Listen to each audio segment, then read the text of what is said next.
Welcome back, Indiana Sports Beat Radio, coming to you here on this post-Thanksgiving Friday. I hope everybody's got some leftovers, man. Nothing better than some T-Day leftovers. A little gravy, and put that in the microwave with some mashed potatoes, some turkey, or whatever you had.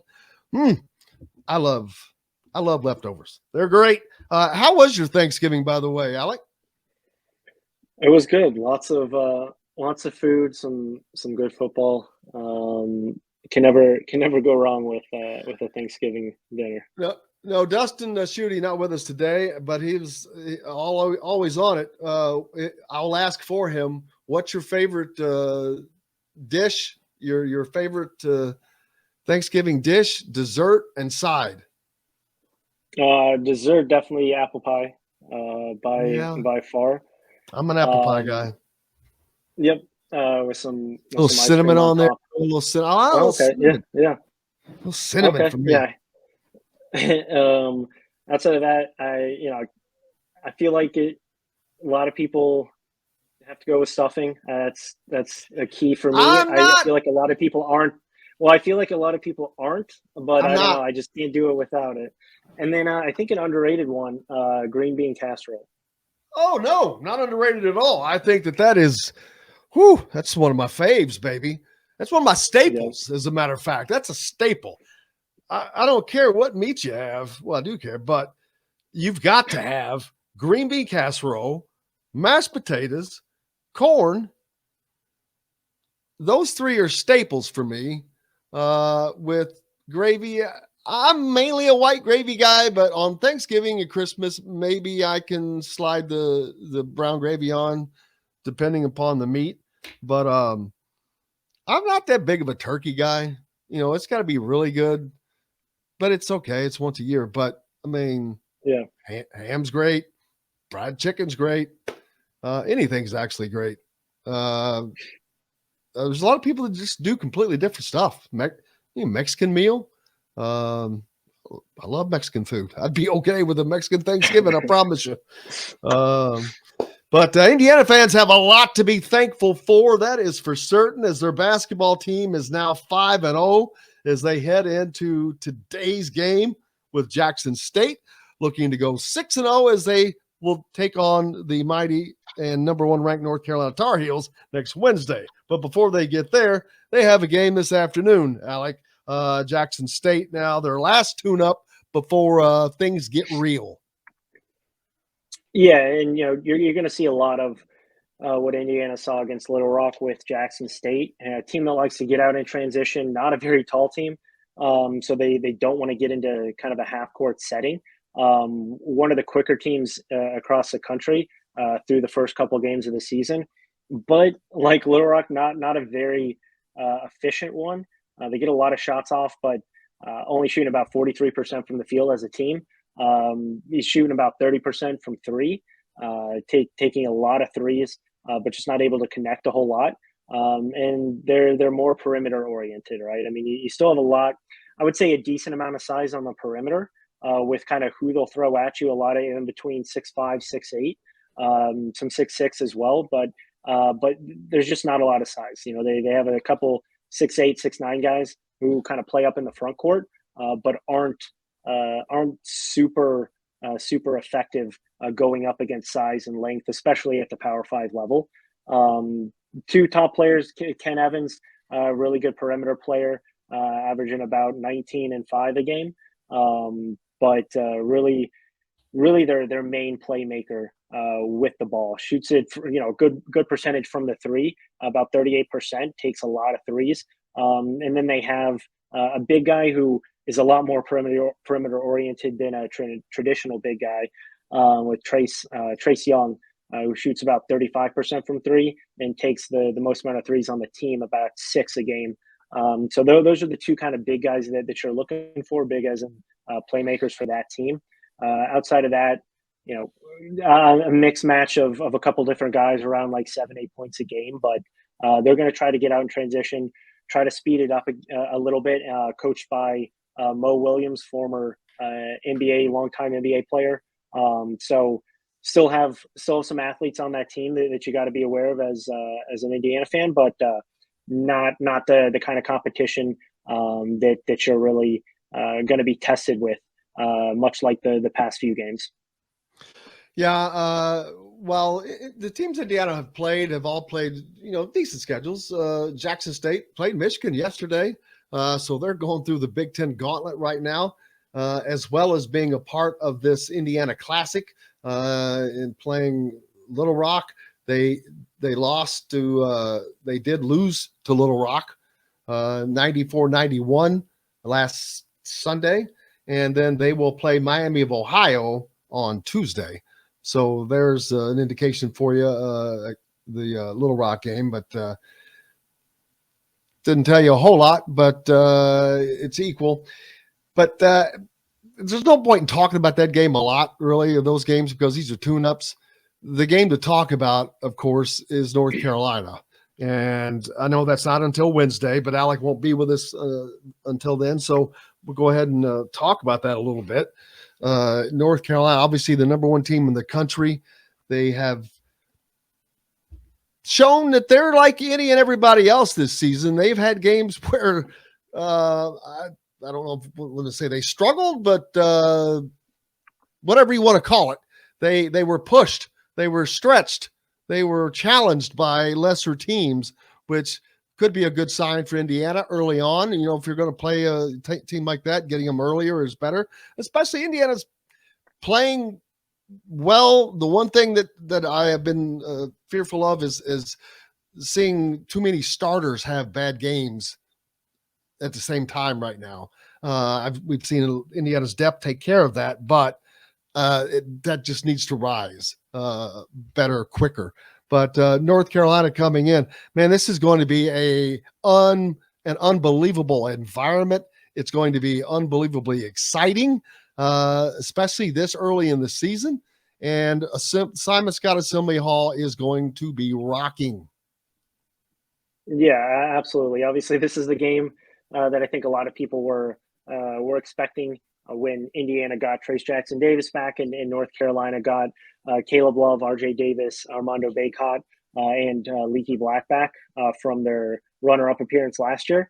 So both teams bring back 4 starters. Both teams add in some key pieces as well from either recruiting class or the portal. The biggest thing for Carolina that they've been struggling with, and they have been tested, they haven't looked great through the first couple of games of the season. We're going to see what they look like moving forward throughout the rest of today and then tomorrow in the PK 80 after some kind of okay non-conference performances, but have the potential to play some big Power 5 opponents here in the near future. So they're going to get tested before playing against Indiana, and I think that's going to be a good kind of test to see where they're at, especially mentally. They have a lot of expectations on their shoulders. A lot of those guys came back solely for the purpose to go back and get to the national championship game and win it. And the biggest thing that they've struggled with is really replacing the production that they got from Brady Manick. Obviously, the only player who did not return from last year, replaced him with Northwestern transfer Pete Nance. Different skill sets. Pete Nance has come along quite well over the last few games, but not the same level shooter that Brady Manick was. And that was one thing that I think masked a lot of deficiencies that the Carolina still had in that offense. But you can't go wrong with Armando Bacot against Trace Jackson Davis. That's obviously the matchup that everyone wants to watch. At the end of the day, I think it comes down to that backcourt. Xavier Johnson has his highs, which we saw obviously against Xavier. He has his lows as well. And we saw that many a times last year. It's very similar to what Carolina has with Caleb Love.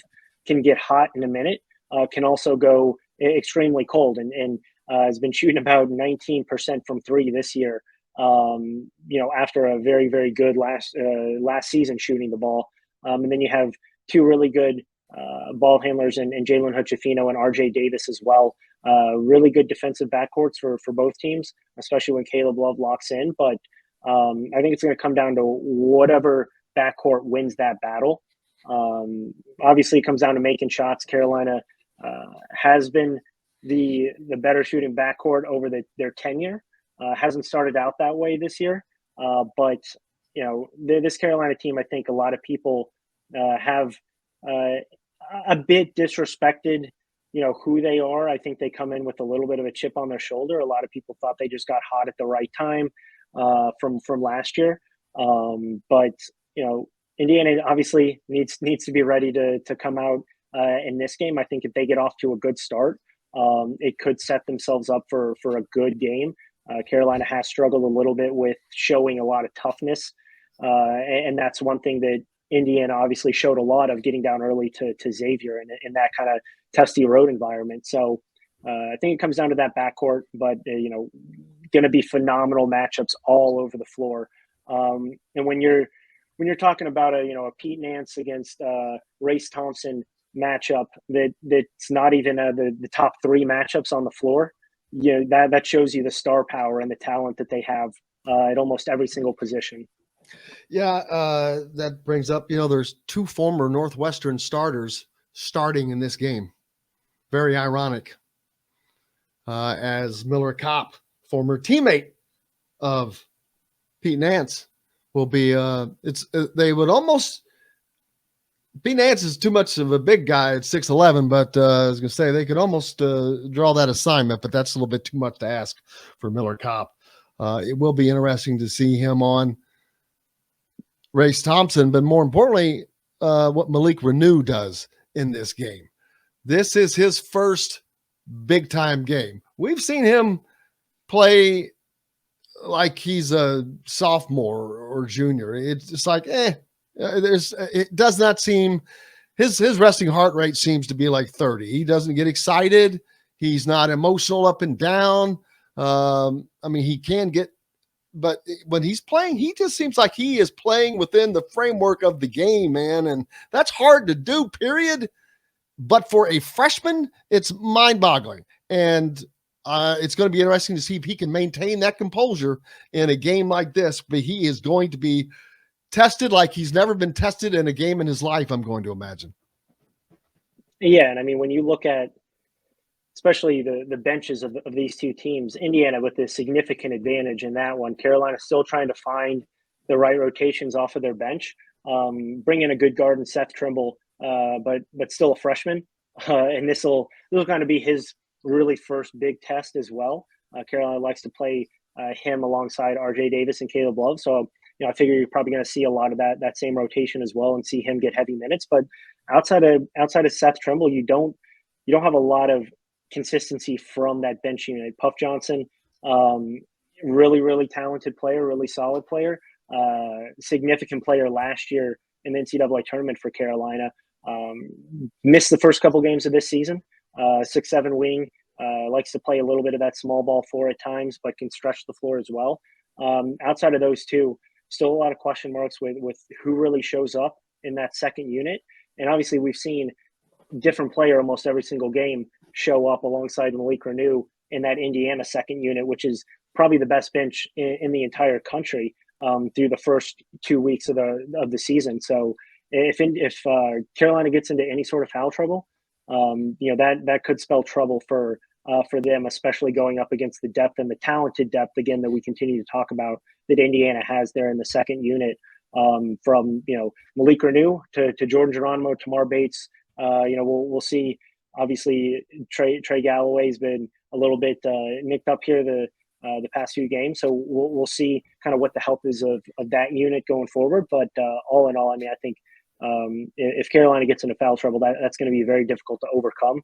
And if Indiana can make a couple outside shots, that's going to be significant as well. So obviously, terrific matchup to have to kind of cap off the ACC Big Ten Challenge. Well, I can tell you one thing is there's no doubt they lean on their starters. They have 5 guys that are averaging over 30 minutes a game. As a matter of fact, you've got 3 that are averaging 33 minutes or more, 34 and 35, Caleb Love and RJ Davis. But so their guys are in there on the court most of the time. And you got Puff Johnson, a forward, and Seth Trimble that comes in for a little bit to spare. Other than that, those are the guys. So they're probably going to run about a 7-man rotation in that game, maybe depending on foul trouble, like you said. But if they do get in foul trouble, I think they would be in deep trouble because those guys don't have much experience playing this season for certain. But it's all going to the starters. North Carolina is relying on that. I mean, they're great players. Obviously, they brought four starters back from a national runner-up team, but they are relying heavily on those 5 guys. Yeah, and again, the players who are not freshmen coming off the bench, same thing last year with Hubert Davis. Just did not play a lot of his bench for significant minutes. A couple minutes here or there, but he relies on those 5. He relies on Seth Trimble, who's been a significant part of the team so far this season. But again, first road test for him, and then Puff Johnson, who had 11 points in the national championship game last year, has been in big moments before, played a national level schedule in high school. And so, he's been in those environments as well. But, Indiana's had North Carolina's number when it comes to playing in the regular season.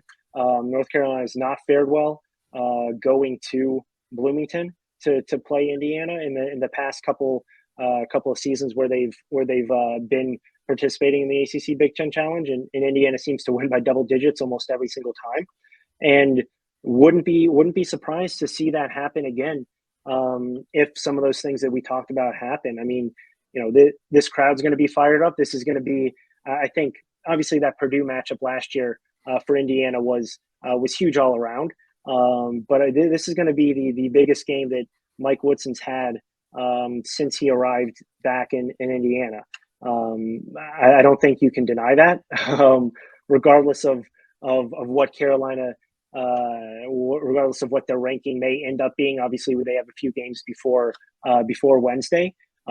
It's still North Carolina, it's still Indiana, and that's going to be a significant game, and the crowd's going to be absolutely ready for this. They have been ever since it was announced, and the expectations that obviously come with this game, with 2 big games looming in Kansas and Arizona, I think kind of heighten this game as well, knowing that there's a chance to really put a significant win in their back pocket going into those 2 games to pair with Xavier on the road.